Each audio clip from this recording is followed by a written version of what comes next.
Man må ikke gå under en stige, man må ikke kaste sten efter en mørk kat på en villavej. Ja, der er meget med overtro, og derfor har jeg valgt at invitere dig i dag. Du hedder Bandi Mona, eller Mona Bandi, efter hvad vej man står op i telefonbogen. Og du er ordentligt overtroisk. Dumla, chipperchip. Du må godt forsøge ikke at lave 2 ord i træk, der starter med samme vokal. Hvad for et ord?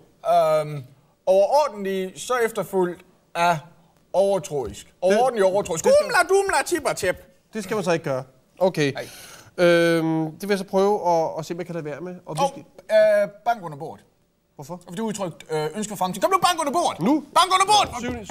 Sådan der. Den var tæt på. Godt. Mona, bank under bordet. Hvad gør man egentlig, hvis der ikke er et bord? Dumla, chipperchip.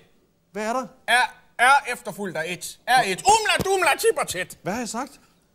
Hvad sagde jeg? Er et bord under... Dumla, chipperchip. Ja, okay, godt.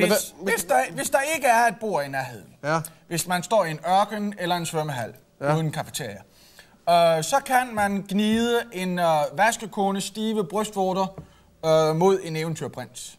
Nej, det er noget pis, det der. Det kan man ikke. Fordi du ved godt, vaskekoners bryster, de er altid helt bløde. De er altid helt bløde. De er jo aldrig sådan spidse. Det er jo grunden til, at man vasker folks tøj. Det er, fordi man har bløde brystvorter. Så kan man ikke blive til andet jo. Det kunne man godt have tænkt over, før man opholder sig et sted, hvor der ikke er et bord. Det kunne man godt have tænkt på.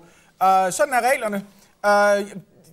For eksempel, man skal jo også sørge for ikke at opholde sig i et sted, hvor der ikke er et bord, en time efter man har spist.